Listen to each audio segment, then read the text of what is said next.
Hold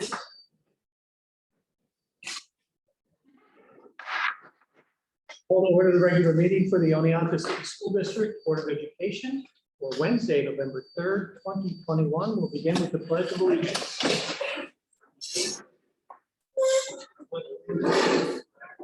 United States of America, to the republic for which it stands, one nation, under God, indivisible, with liberty and justice for all.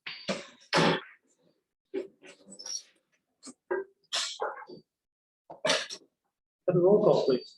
Mrs. Burnsworth? Here. Mr. Proud? Here. Mr. Easter? Here. Mr. Beckering? Here.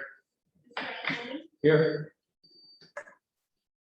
And Mrs. Kwiatkowski is absent. Thank you. Thank you. You may notice that we have a new member. I want to welcome Maggie Mielis, who's going to serve as our student rep moving forward. I will say I asked her last night, so I appreciate her being available on short notice. So thank you and welcome. Resolved to accept the agenda as presented.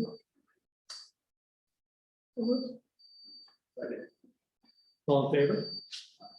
Aye. Opposed? Resolved to accept the minutes of the October 20th, 2021 Board of Education meeting as presented.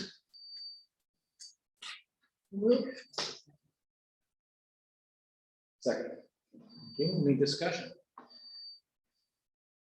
All in favor? Aye. Opposed? Abstentions? This brings us to our first of two opportunities to address the board. If there is anyone attending via Zoom, there is a Q&A function at the bottom. You can type a comment in there. If we don't get to it this time, then we'll read it the next time. I will open it up to anyone in the cafeteria today if there's any comments. Okay, like I said, there is another opportunity later on in the agenda. Resolved that the reading of the non-certificated personnel memorandum 2021-18 be waived, and that the action items dated November 3rd, 2021 be approved as recommended by the superintendent of schools. So moved. Second. Discussion? Mr. Garrow, relatively quiet, non-certified personnel memorandum, but we certainly want to thank and welcome Anne Breed Ahmad as a clerical substitute. We always need subs, so we certainly appreciate her interest in everything. Good. All right. Any other discussion? All in favor? Aye. Opposed? Abstentions? Resolved that the reading of the teaching and administrative personnel memorandum 2021-18 be waived, and that the action item stated November 3rd, 2021 be approved as recommended by the superintendent of schools. So moved. Second. Any discussion? Thank you, Mr. Garrow. In our certified personnel memorandum, we will all note the resignation of our high school nurse, Kathy Hassick. Kathy was one of my students while teaching in the middle school, one of my favorites, and just a wonderful human being, so we're going to miss her. She's relocating north of the Albany area, and she will be missed sorely. She's made a huge impact on our district in her time here, as well as the students that she's served. And we certainly wish her and her family all the very best. You'll also notice that Colton Perry is leaving us, and we do wish him well. Just to share with you, these positions have been posted, and we do have some applicants at this time. So that's all I have for that. Okay, thank you. Any other discussion? All in favor? Aye. Opposed? Abstentions? Brings us to the superintendent's report. All right, thank you so much. Just relative to the capital project, just wanted to share that yesterday, Mrs. Weeks and myself met with Pay Automation just to discuss the outstanding control work remaining at Greater Plains and the holdup that is related to that. They shared that they are struggling with a particular electrical contractor. So they are working on rectifying that. They're hoping to spend time here over the holiday break. And with any luck, we'll have great appointments wrapped up by the first of the year. Other than that, there are some change orders that we've worked through this week as well, which every time we do that, it brings us a little closer to completion. As far as transportation, I know you're aware, but today and tomorrow, Durham School Services hosted a Drive the Bus event. And just to share quickly how that came to be, we had a community member reach out to me to share that he had heard that this was happening in a district north of us. I did check on that with little luck, but it prompted me to search the internet and found a school district in Arizona who conducted an event. I reached out to them, it was very positive. So I shared that with Durham, and they embraced it. So they, I went down and drove the bus today, which was great.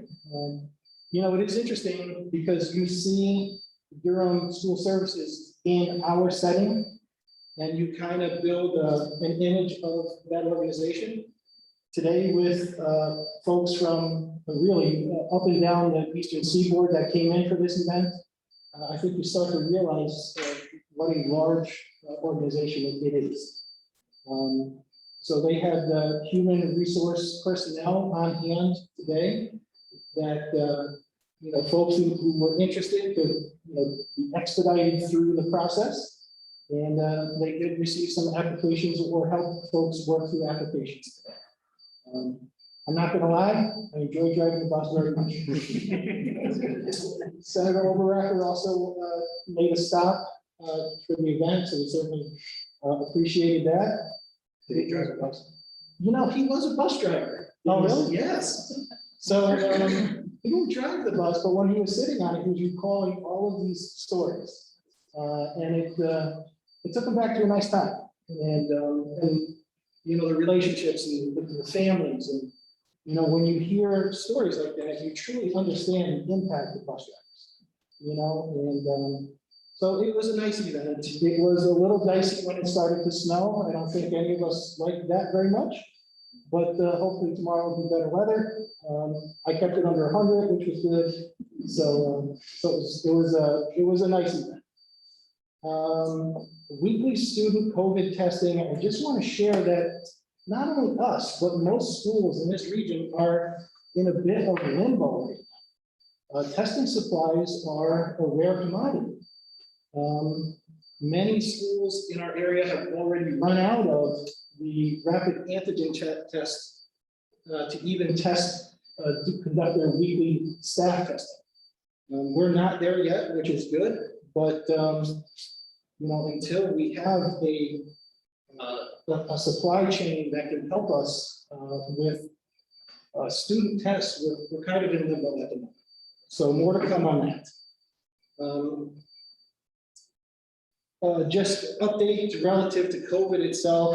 This week thus far, we have experienced 2 positive students.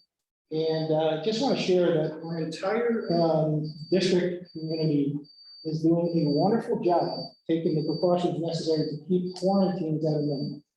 Everyone's really doing the best they can. Conversation with the Department of Health today shared that same sentiment that you know, everyone's doing such a good job, and although there are certain things that have to be you know, taken into consideration, proximity to a positive, the quarantines at the minimum, which is good. Safety committee, I just want to share this. The safety committee will be assembling next week with a presentation by Tri-County Communications on the upgrade to the two-way communication system that will make district-wide communication, emergency communication much more efficient. And that will be followed up by our Durham School Service General Manager Charles Brunza, who will be presenting just related to their safety protocols, and so we're looking forward to that. And lastly, athletics, we still have some fall athletics taking place as well as some sectional, so we certainly want to wish all of our athletes all the best for the remainder of this season. And I also wanted to welcome Maggie and certainly appreciate you serving as a student representative. Mr. Guy, that concludes my report. Any questions? Before we go on, I'm sure we all hear the beeping noise. There's an alarm on the door because the battery has gone dead, and by code, we can't cut the alarm off until we change the battery, so that's gonna be with us. It's a very special battery, and it's a battery that's hard to come by, so. It's not a 9-volt. No, it's not, but it's on over there. Hopefully we'll be here soon. Order two, right? Yeah, too. We'll move to the business manager's report. Resolved that the reading of the financial memorandum 2021-60 be waived. That the financial action items dated November 3rd, 2021 be approved as recommended by the superintendent of schools. Discussion. Yes, so the September treasurer's report is there, and the claims audit report, normally I would say, on the standard monthly report, but you haven't seen it in a while. So I talked to our claims auditor and he said, well, that's because I haven't found anything. So I said, well, can you let them know that you haven't found anything? So that, so we do have a regular audit of all of our claims, but it's really good because he's able to come in when we're all there. So if there's any question, we can resolve it right then. And so that's been really, really helpful in getting our payments moving. The budget transfer is something that we've been talking about in finance, and the policy committee has also looked at the policy, the Area 1 policy service, to clean up our policy manual. And we generally have done that through our legal. So that transfer is a transfer from our legal fee line to the policy service line. So it was budgeted, but just, for a different company to do that. And so we think this is going to serve us really well. And it will also be compatible eventually with board docs. And the response to the independent financial audit, there really wasn't anything to respond to. So we still have to indicate that to the state. They did note in the audit the excess of 4%, but also noted that it was an ironic couple of years. And so, it wasn't kind of audited the same way. The extra classroom activity audit, there were a few very minor things there that we have talked about. In finance, we've already addressed some of these, so that is the response to that. And we will continue to work on improving the extracurricular, reporting of those funds. The service agreement is for the boilers, and you've already approved the award of that bid. This is just the actual contract. And then the tax settlement is, that's been going on for years, so we're really, really happy that that's settled, and that's on UPS properties. And the good thing about it is what we try to do is not go backwards, and they didn't go backwards, but our tax bills had already been issued for this year. So the impact is about $1,800, which is very, very minor. So we're very happy with that, and we're anxious to get this settled and closed and move forward. That's it. Thank you. I just want to talk about the BOCES policy service that we're going to undergo. It's a 2-year process that we engage with the Erie BOCES, where they review our policies at a back and forth iteration. They'll tell us what's out of date, what needs to be updated, what's missing, what's in there that shouldn't be in there. It's a pretty comprehensive and rather inexpensive for the work that they're going to do, but it will take almost 2 years. As much as we try to accelerate the process, I don't think we're going to be able to, but it will take probably about 2 years to get through that. And policy committee met with the Erie BOCES rep a couple of weeks ago about that to kind of get the sales pitch, I guess. And they seem to have a pretty comprehensive plan, and it's certainly not the first time they've done this, and they do it pretty frequently. And then we're going to engage with them on an ongoing basis to make sure that we stay current and don't put that date. Any other questions or discussion? Or all in favor? Opposed? Abstentions? All right. This brings us to our second opportunity to address the board. And if there's anyone here who would like to address the board, we ask that you just state your name and where you're from. Or if there's anyone on Zoom, no one on Zoom. All right, thank you. Well, that brings us to committee reports, and I don't know, Maggie, if you want to, I know I sprung this on you last night, and but I sprung it on her right after our equity and inclusion committee meeting. So I don't know if you want to talk about that. If not, it's perfectly understandable, but I'm ready to talk about it. So Yeah. okay, that's, but I just want to say well, first update. Yeah. So Welcome, Maggie. I have nothing new to report. I will be attending the safety committee meeting next week. And I just wanted to apologize to everyone for totally forgetting and missing the meeting last week. I have no excuses. I just totally forgot about it and went to my daughter's soccer game and everything. So no excuses. I apologize. It's very irresponsible. I honestly, I think if you were golfing, that would have been irresponsible. You're out of your daughter's team. I probably would have missed anyway. I just never notified. You don't have to point that out. Well, again, I'm really sorry. And I feel really bad because it's just totally irresponsible. One We'll caveat, never- if we're golfing together, it's okay. Oh. Amy? Lisa and I went down to UT BOCES on a lovely Friday night to the Health Insurance Consortium, semi-annual meeting, and it was catered by the students in the culinary program at UT BOCES. It's very, I know Darren has said that's when he's been done, very informative about, how we obtain our insurance, and they give us updates on all the member schools involved in it, and the health of the consortium, and it was interesting, and it was positive, very positive. Do you have anything you want to add to that? Or? No, it was a really good meeting, and the students did a great job with it. But we did get a lot of information, a lot more than normally that we get. A lot of representatives, some rep from Excelsius Blue Cross Blue Shield was there. They talked about the insurance program for retirees that several of the schools are taking advantage of, including us. Rep from there, and it just was very informative. So I was happy to attend. And welcome, Maggie. I'm so happy to see you. And I just want to say good luck to the athletes that are still participating. And I know my son's excited for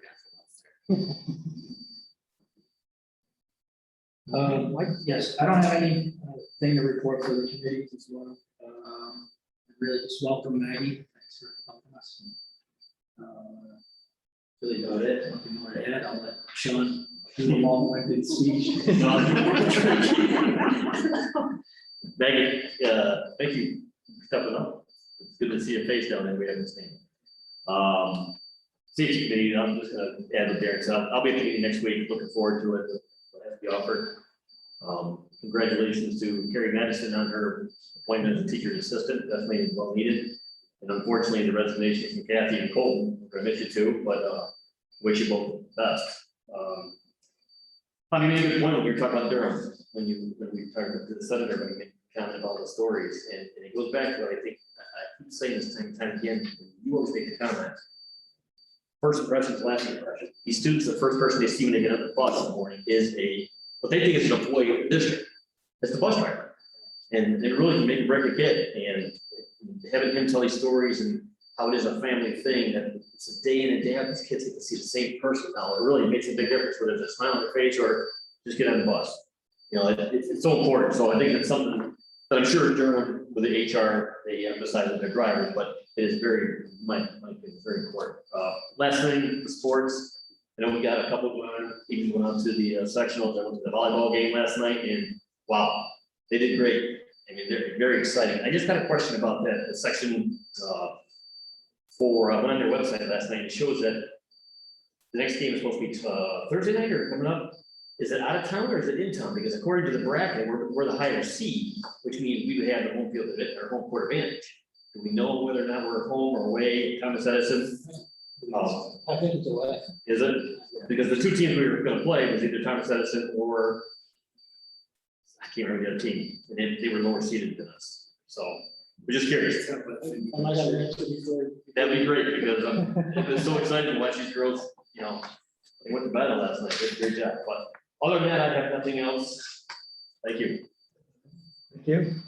I agree about the bus driver. I remember my elementary bus driver, same lady I had for my, 5 years of elementary students. And I remember her vividly. So it's, But do you have your bus number? yeah, I do, 56. yeah, I was 51, that's funny. It's just, but it is something that sticks with you, and you're right, it's the first person that they see. So I hope their efforts are fruitful, and I also appreciate, they spent some money to put this on. I know I got a flyer in the mail, and I saw a lot of advertising about it, so, it's important, and I appreciate the work that they're doing to try and get more bus drivers. And as we all know, we're not alone in this.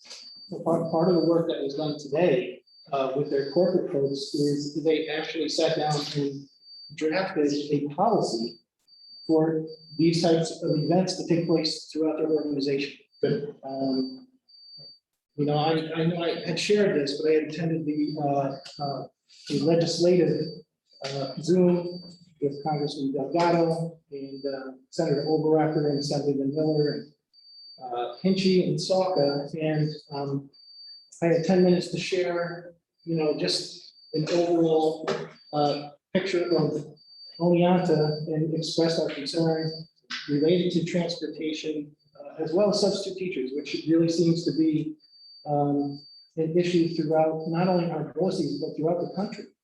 And I'll tell you, it was a real eye opener because, right now we're down 2 drivers, to really be able to handle our routes very efficiently.